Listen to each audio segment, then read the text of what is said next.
Hello everyone, welcome to our channel. अभी तक हमने बहुत कुछ ज़्यादा तो नहीं पढ़ा है, लेकिन हाँ, बहुत सारी चीज़ें हमने सॉलिड वेस्ट मैनेजमेंट में पढ़ ली हैं। ऑलमोस्ट अभी तक टोटल 7 क्लास हो चुके हैं सॉलिड वेस्ट के ऊपर अभी तक 7 क्लासेस हुए हैं। और प्लस इसके साथ साथ जो CPCB यानी कि सेंट्रल पोल्यूशन कंट्रोल बोर्ड का जो वेबसाइट था, उसके ऊपर से biomedical waste management rule, e waste management rule, hazardous waste management rule, municipal solid waste management rule, ये सभी जो रूल्स थे उन सबको हमने देख लिया है। आप BPSC स्पेशल प्लेलिस्ट में जाकर देख सकते हो, वहाँ आपको सारे वीडियोस मिल जाएंगे। प्लस बिहार करंट अफेयर्स भी आपको वहाँ पे मिल जाएगा, तो आप वो भी देख सकते हैं। तो ये सभी कुछ आपके एग्ज़ाम के लिए काफ़ी ज़्यादा इम्पॉर्टेंट और ज़रूरी है। इसमें से जो भी इम्पॉर्टेंट चीज़ें थी मैंने वो सब कुछ बताया है वहाँ पे, आप उसे देख सकते हो। कौन कौन से क्वेश्चन आ सकते हैं, किस तरह के क्वेश्चन पूछे जा सकते हैं, हमें कौन कौन से पॉइंट पे ज़्यादा फोकस करने की ज़रूरत है, ये सभी कुछ मैंने वहाँ पर काफ़ी डिटेल में बताया है। अब सॉलिड वेस्ट में आगे बढ़ते हैं, और आगे हमारा जो चैप्टर है वो है on site segregation of municipal solid waste, जो कि हमारा फर्स्ट स्टेप ही होता है सेग्रीगेशन। अब यहाँ पे देख लेते हैं, यहाँ पे जो चार्ट बना हुआ है ये हमारे लिए काफ़ी ज़्यादा इम्पॉर्टेंट है। ये इसलिए इम्पॉर्टेंट है क्योंकि ये चार्ट जो है वो CPCB के द्वारा दिया हुआ है, अभी नहीं, काफ़ी पहले ही, यानी कि सेंट्रल पोल्यूशन कंट्रोल बोर्ड के द्वारा ही ये चार्ट बना हुआ है। जैसा कि आप देख रहे हो यहाँ पे लिखा भी हुआ भी है, courtesy central pollution control board, और इसके द्वारा ये बना हुआ है। इसको हम थोड़ा और बड़ा कर लेते हैं, फिर देखते हैं। देखो, ये है म्युनिसिपल सॉलिड वेस्ट। हमें ज़्यादा म्युनिसिपल सॉलिड वेस्ट के ऊपर ही ध्यान देना है क्योंकि इसी से सबसे ज़्यादा क्वेश्चन रहेंगे। सेग्रीगेटेड एट सोर्स, सोर्स का मतलब हुआ जहाँ पे ये जनरेट हो रहा है, जिस जगह पे भी म्युनिसिपल सॉलिड वेस्ट जनरेट हो रहे हैं उसी जगह पे सेग्रीगेशन करना है।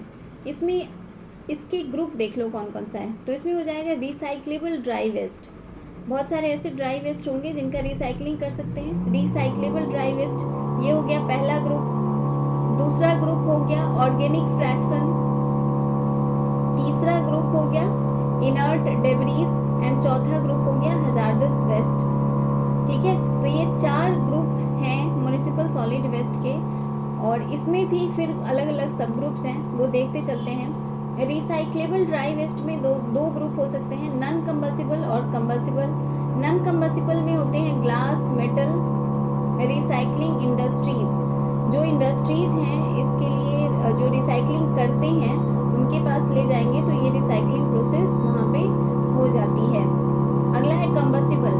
कंबसिबल का मतलब होता है पैकेजिंग मटेरियल, पेपर मटेरियल जो भी होंगे, या तो इसको फ्यूल पैलेट्स के पास ले जाया जाता है।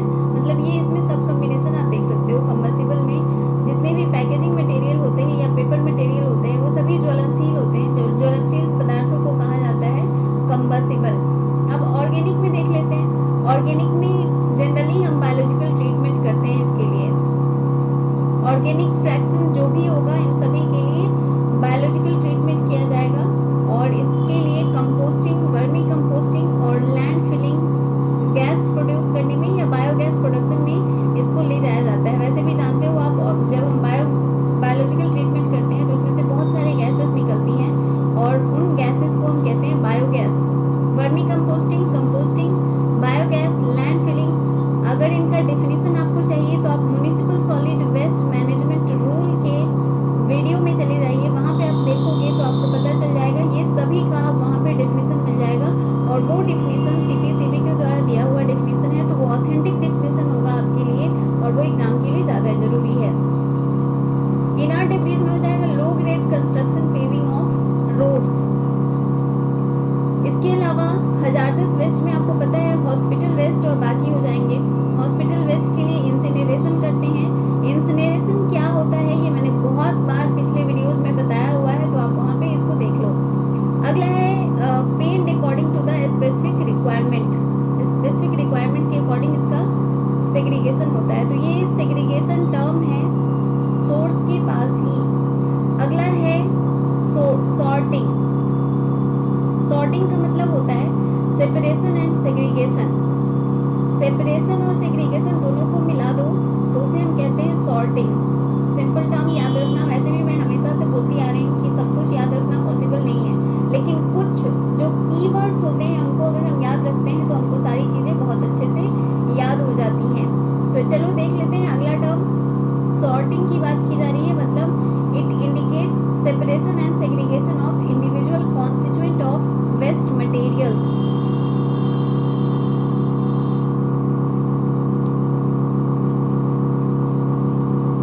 ऑब्जेक्टिव ऑफ सॉर्टिंग मतलब हम किस लिए करते हैं, to separately store recyclable material for reuse, recyclable material को अलग करने के लिए, उसके रीयूज के लिए हम सॉर्टिंग करते हैं। ये इंश्योर करने के लिए जो वेस्ट है उसकी रिकवरी हम कर सकते हैं या नहीं, और उससे हम एनर्जी प्रोड्यूस कर सकते हैं या नहीं, ये सभी ऑब्जेक्टिव हैं।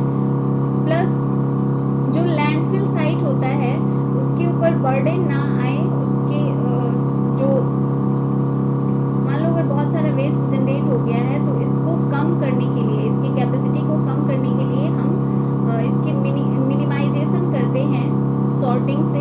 ये सारी चीज़ें हमें मिलती हैं। अगला है स्टेजेस ऑफ सॉर्टिंग, जो कि इम्पोर्टेंट है। पहला स्टेज क्या हो जाएगा, एट द सोर्स और house hold level on site segregation इसे हम कहते हैं। एट द कम्युनिटी बीन, मतलब मान लो अगर किसी मोहल्ले में जो बिन रखा हुआ है उसमें ऑन साइट सेग्रीगेशन वहीं पे हो सकता है। ट्रांसफर स्टेशन के पास या फिर वेस्ट प्रोसेसिंग साइट के पास हम कर सकते हैं, और लैंडफिल साइट पे भी कर सकते हैं। तो सॉर्टिंग के अलग अलग स्टेजेस हैं। सबसे पहले तो सोर्स के पास ही हो जाएगा। मान लो अपने घर में कोई वेस्ट जनरेट हुआ है तो घर के पास आएगा, उसके बाद हम इसको ले जाएंगे कहाँ, बाहर। अब म्यूनसिपालिटी वाले डस्टबिन में डाल दिया तो उस बिन के पास भी सेग्रीगेट किया जा सकता है। फिर इसको ले जाया जाता है ट्रांसफर स्टेशन के पास, वहाँ पे भी सेग्रीगेट कर सकते हैं। इसके बाद प्रोसेसिंग साइट के पास ले जाते हैं, वहाँ पे भी कर सकते हैं, और फिर फाइनली लैंडफिल साइट पे भी। अब सॉर्टेड वेस्ट स्ट्रीम्स ये क्या क्या हैं, तो waste are segregated into following types. किस किस टाइप में हम सेग्रीगेट करते हैं, तो पहला हो गया ड्राई रिसाइक्लेबल्स, दूसरा है construction and demolition waste, biodegradable waste, bulky waste, hazardous waste, mix commingle waste. ठीक है, तो ये अलग अलग है जो अभी हमने देखा भी, यहाँ पे क्या क्या टाइप है, तो ये फिर से देखने की ज़रूरत नहीं है, आप बस याद रखोगे इसको। Sorting operation, method of sorting, कैसे कैसे हम करते हैं, मेथड बहुत ज़्यादा ज़रूरी है। पहला तो हो गया मैनुअल सॉर्टिंग, मतलब इंसानों के द्वारा जो सॉर्टिंग की जाए हाथ से, हैंड पिकिंग जिसे हम कहते हैं। तो पहला तो हो गया मैनुअली, मैन फोर्स की थ्रू हम इसे कर लें, और ये ऑन साइट मतलब साइट पे ही ये हम कर सकते हैं। सेमी मैकेनाइज्ड सॉर्टिंग, मतलब हम जो मैकेनिकल चीज़ें इस्तेमाल करेंगे उसमें इंसानों की भी ज़रूरत पड़े। इसके अलावा मैकेनाइज्ड सॉर्टिंग, तो मैकेनिकल चीज़ें हमें इस्तेमाल तो करनी है, तो एक हो गया सेमी मैकेनाइज्ड और दूसरा हो गया मैकेनाइज्ड सॉर्टिंग और मैनुअल सॉर्टिंग। ये तीन तरह की सॉर्टिंग हमने यहाँ पे देखा। ठीक है, अब एक एक करके देख लेते हैं मैनुअल सॉर्टिंग के बारे में। तो यहाँ पे मैनुअल सॉर्टिंग करने के लिए हम क्या करते हैं, unloading the waste, spreading the waste manually.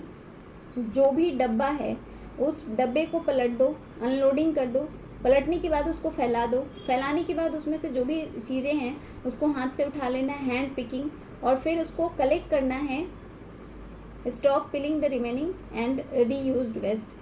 इस फिर वेस्ट को इसमें डाल देंगे। तो मतलब वेस्ट को निकाला, उसको फैलाया, उसमें से हैंड पिकिंग किया और फिर उसको उठा के रख दिया, तो ये इसमें काफ़ी ज़्यादा टाइम जाता है, ये मैनुअल सॉर्टिंग कहलाता है। अगला देख लो सेमी मैकेनाइज्ड सॉर्टिंग, तो इसमें क्या करते हैं, मैकेनिकल अनलोडिंग करेंगे, फिर लोडिंग ऑन कन्वेयर बेल्ट। मतलब ये कन्वेयर बेल्ट का मतलब होता है, आटा चक्की मिल देखा है किसी ने, वो बिल्कुल ऐसा ही होता है, एक पट्टी की तरह। यहाँ पे हम इसको रखते जाते हैं किसी मैकेनिकल सपोर्ट के थ्रू, फिर ये यहाँ पे फैलता जाएगा और फिर हम एक यहाँ पे डस्टबिन रख देंगे, तो यहाँ से हम इसको चीज़ों को उठाते जाएंगे, जो भी हमारे लिए यूजफुल है, जिसका रिसाइकलिंग करना है, उनको उठाते गए और ये फिर कचरा आके यहाँ पे गिरता चला गया। तो ये थोड़ा आसान होता है। इनफैक्ट मैनुअल से तो आसान ही होगा, मैनुअली तो आपको पूरा रखो, फैलाओ, फिर उसको छांटो, उसके बाद फिर उसको कलेक्ट करके फिर से डस्टबिन में रखो, तो ये काफ़ी ज़्यादा लेंदी प्रोसेस हो जाता है। तो उससे अच्छा है सेमी मैकेनाइज्ड प्रोसेस, यानी कि यहाँ पे आपने कचरे को उठाया, रखा, फिर ये कन्वेयर बेल्ट के ऊपर ये फैलता है, फैलने के बाद आप इसे हैंड पिकिंग कर लेते हो, इसके ऊपर जो भी चीज़ें होंगी आप उसे पिक कर लिया और फिर ये नीचे यहाँ पे जमा हो गया, तो कलेक्शन में भी हमें ज़्यादा दिक्कत नहीं हुई। अगला जो है वो है मैकेनाइज्ड सॉर्टिंग। इसमें क्या करते हैं, अनलोडिंग करेंगे मैकेनिकल प्रोसेस के थ्रू ही, साइज रिडक्शन करेंगे श्रेडर और क्रशर से, मतलब जो भी मान लो ये इसके अंदर बहुत सारा कचरा है तो इसके क्रश कर देंगे तो इसका साइज रिड्यूस हो जाएगा। उसके बाद साइज सेपरेशन करते हैं स्क्रीनिंग डिवाइस से, डेंसिटी सेपरेशन करेंगे, मैग्नेटिक सेपरेशन करेंगे, जो भी मैग्नेटिक सब्सटेंस होगा वो मैग्नेट के थ्रू चिपक के अलग हो जाता है, और इसके अलावा क्रशर से, और फिर रीलोडिंग कर देते हैं। तो ये मैकेनाइज्ड प्रोसेस है, बहुत ज़्यादा तो इसमें से नहीं, लेकिन हाँ क्वेश्चन ये पूछा जा सकता है कि सॉर्टिंग के टाइप क्या क्या होते हैं, मेथड ऑफ सॉर्टिंग क्या क्या होता है। तो पहला हो गया मैनुअल, सेमी मैकेनाइज्ड और मैकेनाइज्ड सॉर्टिंग, ये 3 तरीके से होता है। अब टाइप्स ऑफ सॉर्टिंग देख लो, मेथड तो हमने देख लिया, अब टाइप देखना है, ठीक है। मेथड ये कौन कौन से होते हैं, तो पहला हो गया प्राइमरी सॉर्टिंग और दूसरा है सेकेंडरी सॉर्टिंग। अब देखते हैं प्राइमरी सॉर्टिंग क्या होता है। तो प्राइमरी सॉर्टिंग का मतलब होता है segregation of waste at household level and community bin by rag pickers is also done as hospital side too. Rag pickers कहने का मतलब है जो सामानों को उठा के कलेक्ट करते जाते हैं उनको हम कहते हैं रैग पिकर्स। तो जो हाउस होल्ड यानी कि घर वाले लेवल पे, या कम्युनिटी यानी कि एक मोहल्ले की कचरे के डब्बे को अगर उठा के ले जाते हैं तो उसे हम कहते हैं प्राइमरी सॉर्टिंग। मतलब आपके घर से, जैसे आप क्या करते हो, बहुत सारी चीज़ों को आप जमा करके रखते हो कि ये चीज़ फेंकने वाला नहीं है, इसको जमा करके रखते हैं, इसको कबाड़ में बेचेंगे। तो जो कबाड़ है वो बेसिकली प्राइमरी सॉर्टिंग में आता है, क्योंकि आप उसे छांट के आपने पहले ही रखा हुआ है कि इसको उठा के और हमें ये कबाड़ में बेच देना है। तो हम पहले क्या करते हैं, सभी चीज़ों को कलेक्ट करते हैं, कबाड़ में बेच देते हैं। या फिर जो आप बहुत सारे लोग अपने आसपास भी देखते होंगे, कुछ लोग होते हैं जो ऐसे बैग अपने कंधे पे लिए हुए होते हैं, काफ़ी लंबे लंबे बोरे, और फिर उसमें जो भी यूजफुल सामान उन्हें दिखते जाता है कचरा में, उसको उठा के वो लेके चले जाते हैं। तो ये मैनुअल सॉर्टिंग का ही प्रोसेस होता है, मैनुअली हम इसे करते हैं। और ये लेवल हो गया हाउस होल्ड या कम्युनिटी बीन लेवल, जो रैग पिकर्स करते हैं, वही बोरा उठा के जो चलने वाले लोग होते हैं उन्हें हम कहते हैं रैग पिकर्स। और ये डिस्पोजल साइट के पास भी होता है, तो इसे हम कहते हैं प्राइमरी सॉर्टिंग। अब देख लो primary sorting at source. Source का मतलब हो गया हमारा घर, हम अपने घर के पास हम न्यूज़पेपर्स रखते हैं, यूज्ड बोतल्स रखते हैं, जार्स रखते हैं, जो मैंने आपको पहले ही बता दिया है। सोर्स का मतलब हो गया कि अपने घर में पेपर्स आप क्या करते हो, बेच देते हो कबाड़ में, या रद्दी कागज़ होता है उसे बेच देते हो, जो आता है ना खरीदने वाला, पेपर प्लास्टिक कचरा बेचो ऐसा करके, तो आप उन्हें बेच देते हो, तो वो लेकर चले जाते हैं। तो ये हो गया प्राइमरी सॉर्टिंग एट सोर्स। और जनरली ये ड्राई और इजी स्टोर के लिए होता है। जनरली आप मिक्सिंग भी करते हो बहुत सारी चीज़ों का और उन्हें फिर बेच देते हो, आपका थोड़ा बहुत उसके पैसे भी आ जाते हैं और वो फिर उसकी मतलब वो कचरे भी आपके घर से चले जाते हैं। तो ये प्राइमरी सॉर्टिंग हो गई। अगला हो गया कम्युनिटी बिन लेवल। तो ये म्युनिसिपल बीन्स होते हैं और इनफॉर्मल सेक्टर या spread headed by the rag pickers collect plastic mostly mineral bottles and plastic bags papers. मतलब बात वही है कि लोग घूम घूम के क्या करते हैं, उसको जमा करते हैं और ले जाके जहाँ पे उसकी रिसाइकलिंग होती है, रिसाइकलिंग फैक्ट्री जहाँ लगी हुई है वहाँ पे उसको ले जाके वो बेच देते हैं। अब देख लो, तो ये तो हो गई प्राइमरी सॉर्टिंग, मतलब प्राइमरी सॉर्टिंग सोर्स के पास, मतलब हमारे घरों के पास, और दूसरी हो गई कम्युनिटी बिन लेवल पे। अब आ जाओ सेकेंडरी सॉर्टिंग में। तो सेकेंडरी सॉर्टिंग का मतलब होता है प्राइमरी सॉर्टिंग के बाद रिसाइक्लेबल वेस्ट जो है वो ट्रेड मिडिल मैन के पास जाता है, मतलब जो कबाड़ीज वाला होता है या वेयर हाउस वाले होते हैं उनके पास जाता है, होलसेलर्स के पास।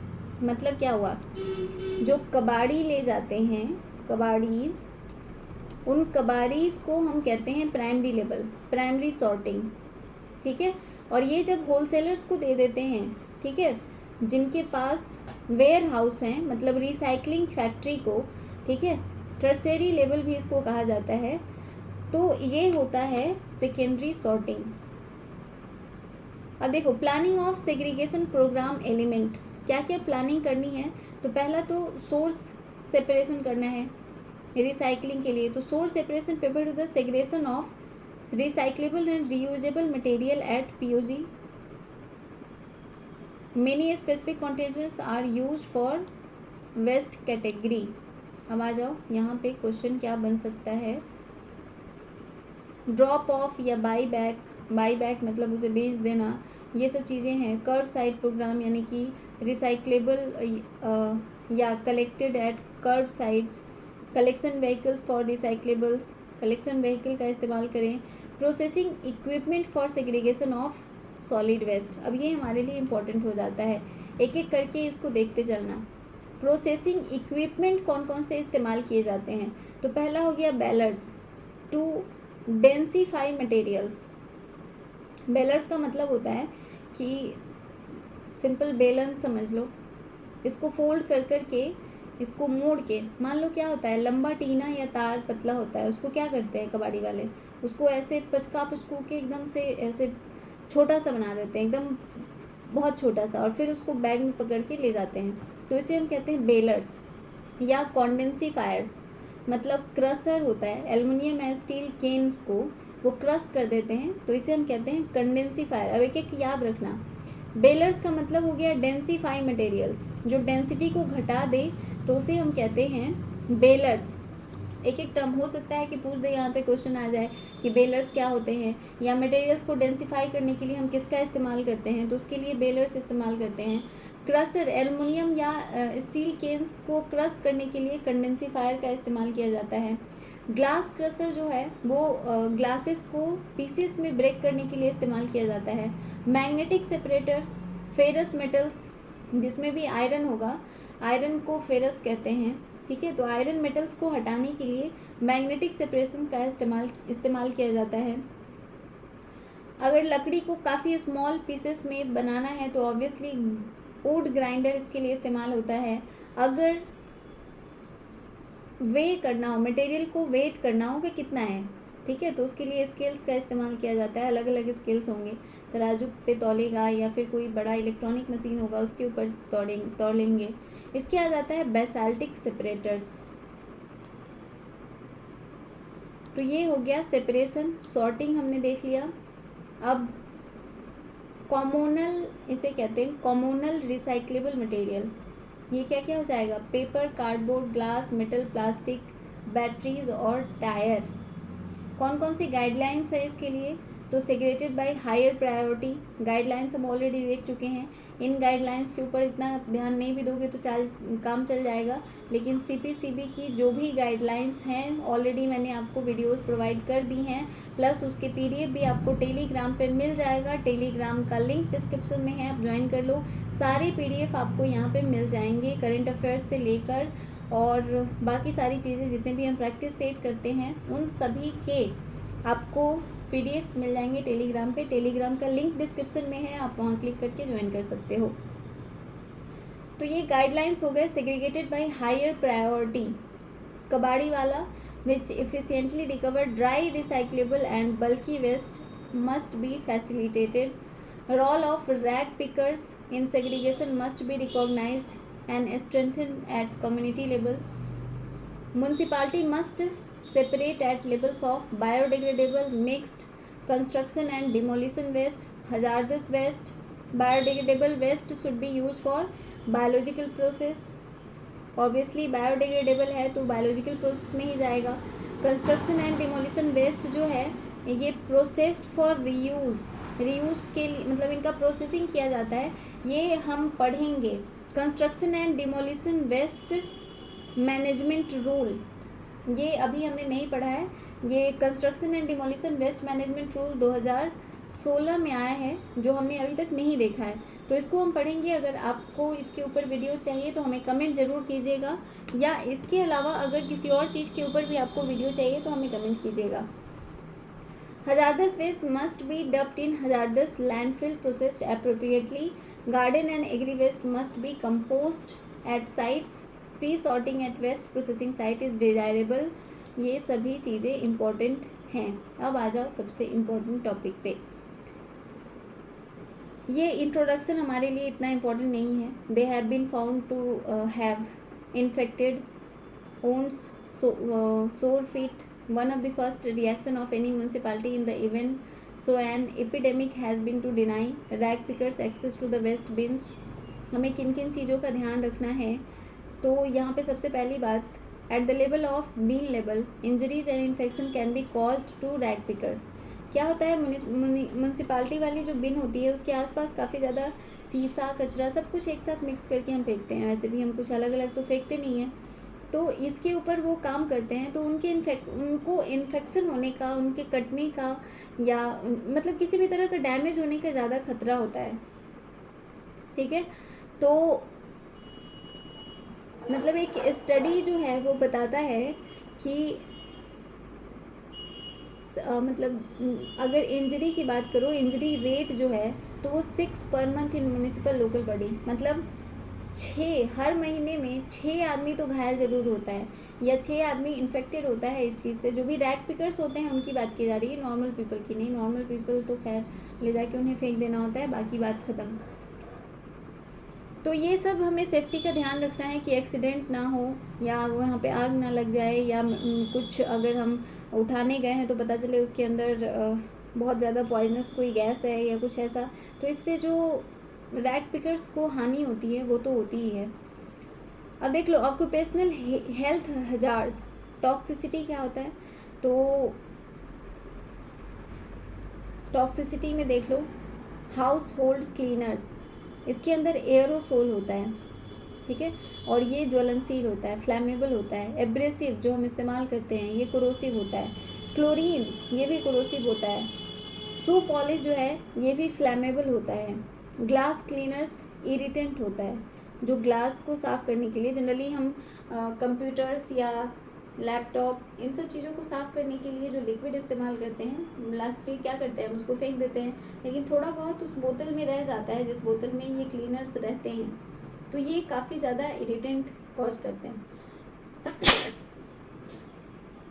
अगला है पर्सनल केयर प्रोडक्ट, जैसे हेयर लोशन, ये पॉइजनस होते हैं। मेडिकल शैम्पूज ये भी पॉइजनस होते हैं। नेल पॉलिश रिमूवर वो फ्लैमेबल होता है, बहुत जल्दी तेज़ आग पकड़ता है उसमें। ऑटोमोटिव प्रोडक्ट में एंटी फ्रीज पॉइजनस होता है। कार बैटरीज कोरोसिव होते हैं। गैसोलीन फ्लैमेबल होता है। केरोसिन ऑब्वियसली फ्लैमेबल ही होता है केरोसिन।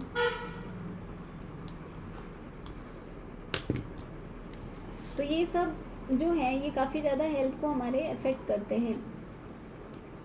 अब देख लो पेंट प्रोडक्ट्स जो भी हैं, इनामिल, लेटेक्स या पेंट फ्लैमेबल होते हैं। इसके अलावा अगर मिसलेनियस प्रोडक्ट की बात करो, बैटरीज या फोटोग्राफिक केमिकल्स, पेस्टिसाइड, हर्बिसाइड्स, ये सभी पॉइजनस कोरोसिव होते हैं। ठीक है, अब इसके बाद प्रॉब्लम्स एंड डिज़ायरेबल चेंजेस, क्या क्या प्रॉब्लम्स आती हैं इसकी वजह से? तो waste gas scattered at bin while storage and segregating. Segregation के समय क्या होता है, हमने जो डब्बा था उसको फैला दिया, फैला के इसमें से क्या करते हैं, रैग पिकर्स इसको चुन के ले जाते हैं।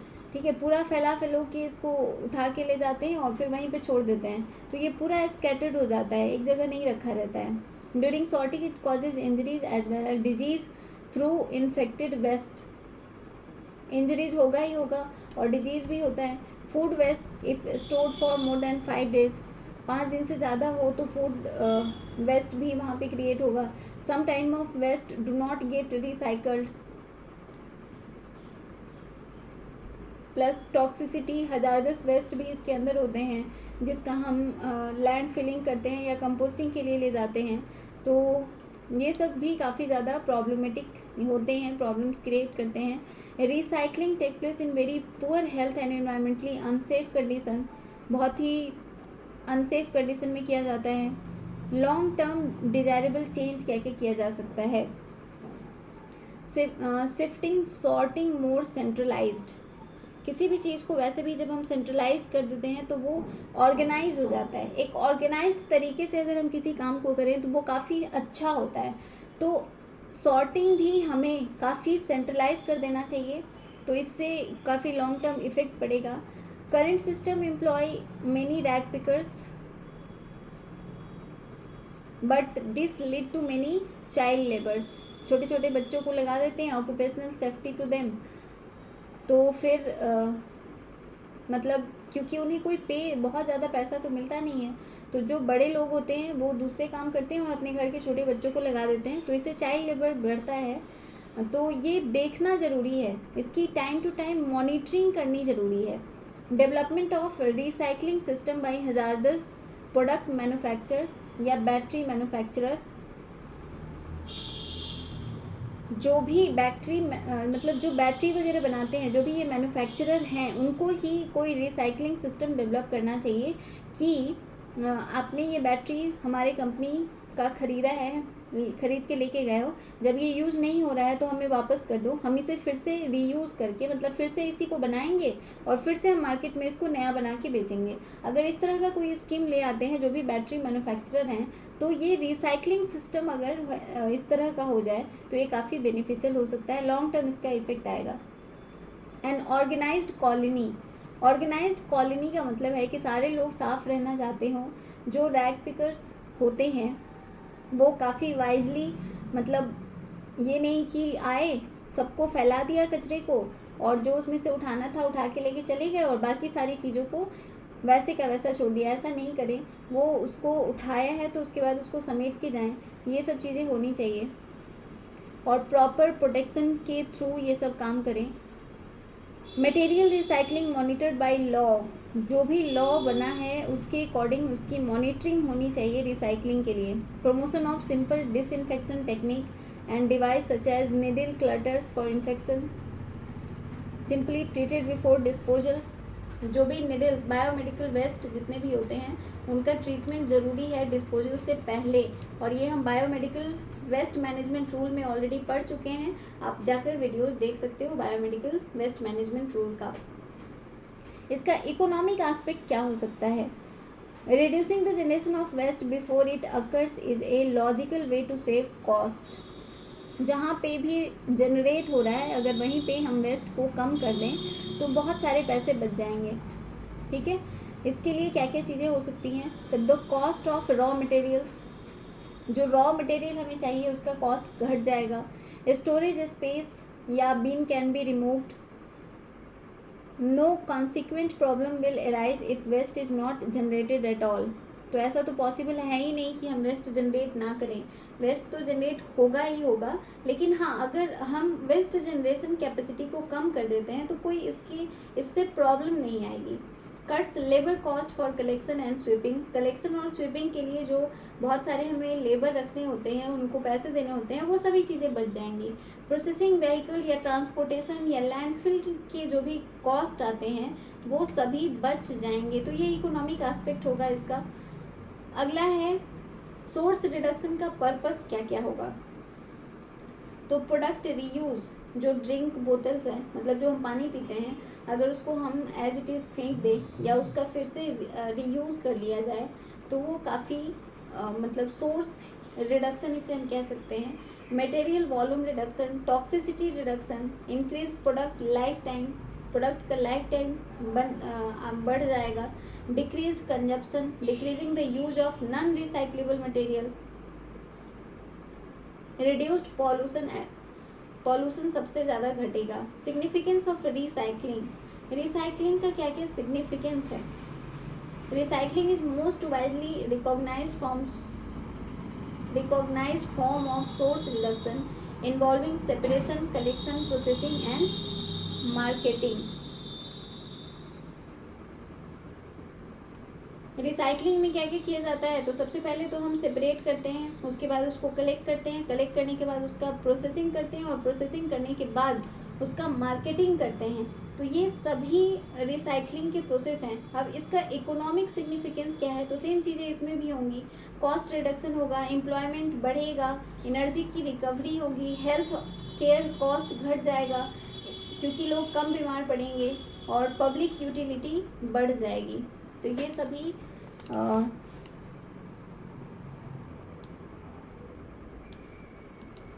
चीज़ें थी। इन्वायरमेंटल और हेल्थ सिग्निफिकेंस तो है ही, इसको बार बार एक ही चीज़ को बहुत नहीं समझाना है, आप पहले से समझ रहे हो। सोशल सिग्निफिकेंस आप जान रहे हो, जो भी प्रोसेसर्स हैं, डीलर्स हैं या होलसेल कलेक्टर्स हैं, रैक पिकर्स हैं, उन सभी को काफ़ी ज़्यादा फ़ायदा होगा। ठीक है, तो ये तो हो गया हमारा सॉर्टिंग। सेग्रीगेशन कैसे कैसे करते हैं, सेग्रीगेशन के क्या लाभ है, क्या फ़ायदे हैं, एक इसका हेल्थ पे क्या असर पड़ेगा, एक बाकी सारी चीज़ों पे किस तरह से असर पड़ेगा, ये सब कुछ हम देख चुके हैं। अब आगे अगला जो टॉपिक हमारा होगा वो होगा सेग्रीगेशन, सॉर्टेज एंड अदर प्रोसेस। बहुत सारी प्रोसेस हम यहाँ पे पढ़ेंगे। अब यहाँ पे हम ये भी देखेंगे कि municipal solid waste management, MSWM यानी कि म्युनिसिपल सॉलिड वेस्ट मैनेजमेंट कैसे कैसे होता है, इसका सेग्रीगेशन, डिस्पोजल, जो यहाँ पे हम देख रहे हो आप, segregation of waste at source, collection, storage, transportation, treatment और डिस्पोजल और व्हीकल मूवमेंट, क्या क्या चीज़ें होती हैं, ये सब हम नेक्स्ट क्लास में पढ़ेंगे। आज के लिए बस इतना ही। एक एक करके सारे टॉपिक को हम कवर करते हुए चलेंगे जो भी सॉलिड वेस्ट मैनेजमेंट के अंदर आता है। तो बने रहिए हमारे इस चैनल पे, सब्सक्राइब कर लीजिए, बेल आइकन को प्रेस कर लीजिए, इससे आपको सारे नोटिफिकेशन मिल जाएंगे। शेयर कीजिए अपने दोस्तों में ताकि उन्हें भी पता चल सके कि कोई मतलब इस तरह की चीज़ें आप पढ़ पाओ अच्छे से। इसके साथ ही प्रीवियस वीडियोस भी आप देख सकते हो, स्टार्टिंग की वीडियो देखोगे तो आपको अच्छे से समझ में आएगा। 1 to 7 क्लास हो चुका है, ये आपका 8वां लेक्चर था और मैं कोशिश करूँगी कि बहुत ही कम लेक्चर्स में सभी टॉपिक जल्द से जल्द कंप्लीट कर लिए जाएं ताकि आपके लिए जो MCQs हैं उनको स्टार्ट किया जा सके। चलिए फिर, thank you for coming and watching our videos. Like ज़रूर कीजिए अगर आपको हमारी वीडियो अच्छी लगती है।